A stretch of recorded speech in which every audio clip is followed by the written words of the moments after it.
G'day mates, what I'm about to show you will scare you to death and hopefully save you from it. Our story begins way back in 1988 when researchers from Wisconsin invited a random community sample of 1,500 men and women aged between 30 to 60 to participate in an overnight sleep test. 18 years later, the researchers studied the mortality rate of those original 1,500 participants, and the results will take your breath away. Let's have a look. So this chart here illustrates the decrease in survival with increasing apnea severity, and I'll break it down for you. So along the x-axis, we have the years of follow-up. These are the years of the study, and along the y-axis, your percentage chance of survival. And these lines here, the chart lines, these are the participants and the severity of their apnea. So you can see here, apnea-hypopnea index less than 5, no apnea. AHI 5 to 15, this is mild apnea. AHI 15 to 30, moderate apnea. And AHI more than 30, severe apnea. AHI is the apnea-hypopnea index. For those new to the channel, how many apneas and hypopneas a participant is having on an hourly basis. Now on the chart, we can clearly see for the first 10 or so years, this period up here, there's not a huge difference in the mortality rate between the various subgroups. They're pretty close together. However, after 12 or so years, the apnea reaper comes a-calling and your time is up. Check this out.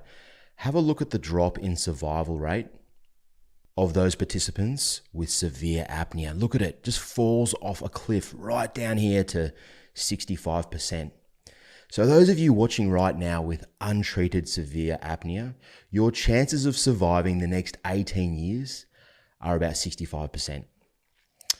I don't like those odds, and they're about to get a lot worse. Check this out. So this here is essentially the same chart, just excluding 126 participants who reported using a CPAP machine. So when we take out those participants who are treating their sleep apnea, the survival chances drop even further. Look at this, down to 55% for the severe category. Flip a coin, guys. Flip a coin to see if you survive the next 16 years. And even then, have a look at the moderate and mild. There's still a big reduction in survival from the baseline here, those patients with no apnea. And the conclusion reads, participants with severe apnea had a statistically significant 3-fold greater risk of all-cause mortality than those without apnea. Given the inevitable increase in apnea prevalence with the epidemic of obesity, the 4 to 5-fold increase in all-cause and cardiovascular mortality associated with untreated severe apnea is of high concern. And I want to follow up on that last point. We know there's a big correlation between apnea severity and weight. Undeniable. Now, back when this study was released, during that study period, obesity rates were between 30 to 34%. They're now 42% and climbing at a very, very fast rate. So what I'm saying here is there's a good chance this study, as disturbing as it is an underestimation when it comes to those survival rates. Now, before we finish up, I want to show you how CPAP therapy can add 10 years to your life, and not only that, improve the quality of your life.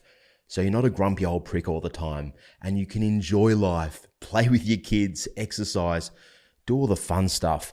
Now, these results are from a mate of mine, Chris, who messaged me in despair. I did a sleep test on him and then set him up with a CPAP machine. Here's the results prior and after CPAP therapy. Now, for those of you watching with untreated sleep apnea, perhaps you've tried CPAP before and given up for whatever reason, pay close attention right now because these results here are incredible and hopefully they encourage you to get back on the mask, if you know what I mean.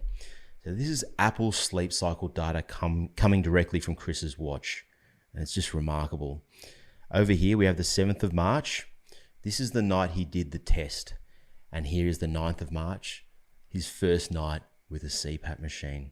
And let's go through the difference. So you can see here, time in bed, 8 hours and 45 minutes. Time asleep, 5 hours and 15 minutes. Now, as far as Chris is aware, he's asleep the whole time. He doesn't remember waking up.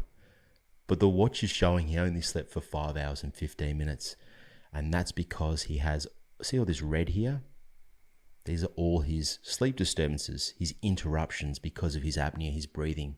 This is his brain waking up out of sleep to tell him to breathe so he doesn't die. You can see here, awake 2 hours and 45 minutes. REM sleep, he had 18 minutes of REM sleep. These little light blue sections here, that's his REM sleep. He's not doing any dreaming. He can't get into good REM sleep.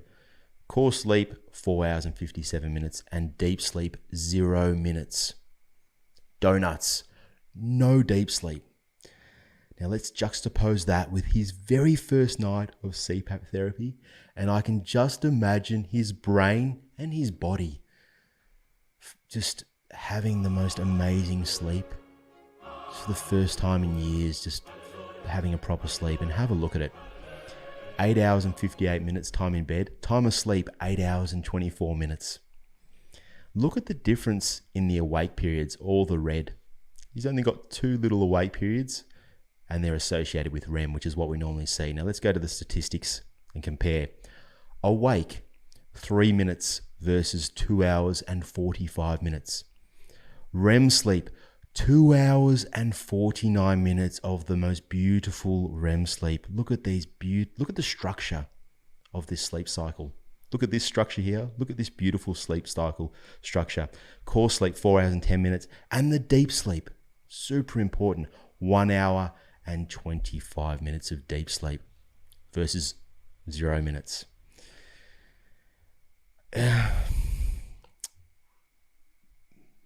That's all the proof you need right there, just to show the difference that CPAP therapy can make to your sleep and your life.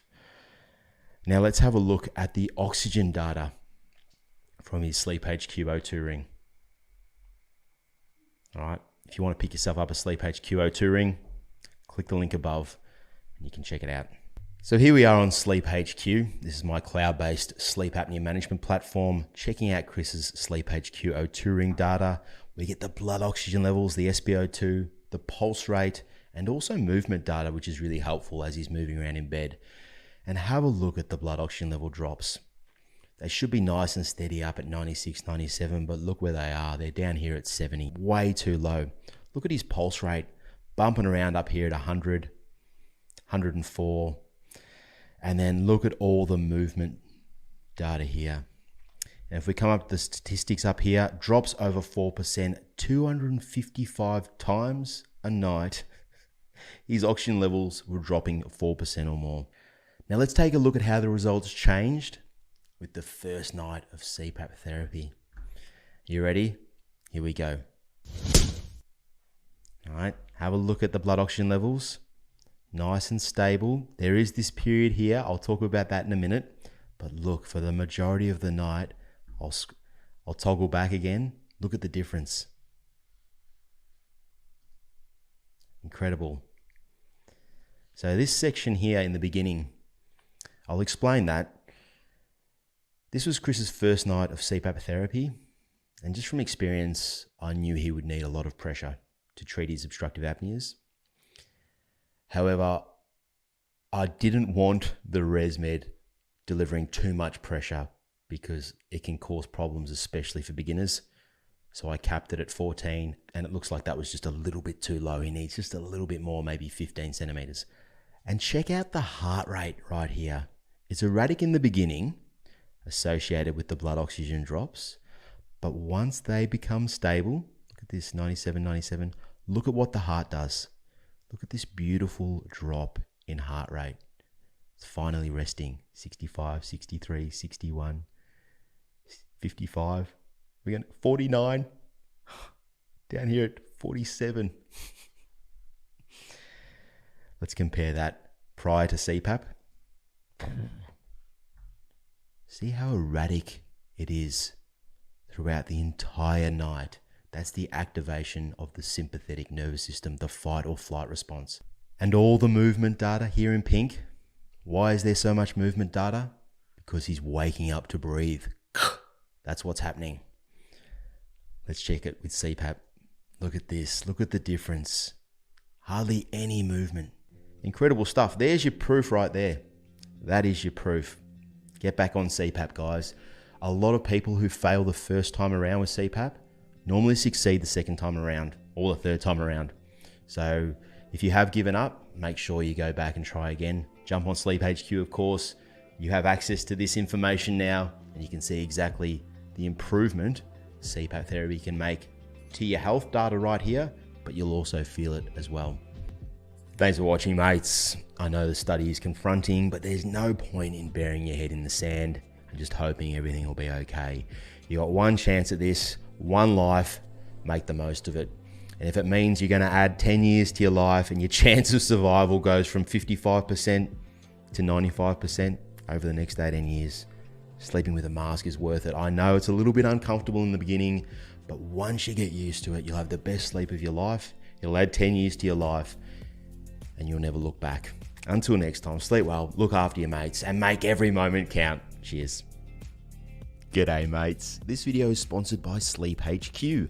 Upload, review, and share your detailed CPAP reports with anyone from anywhere. Visit sleephq.com and join our free community today.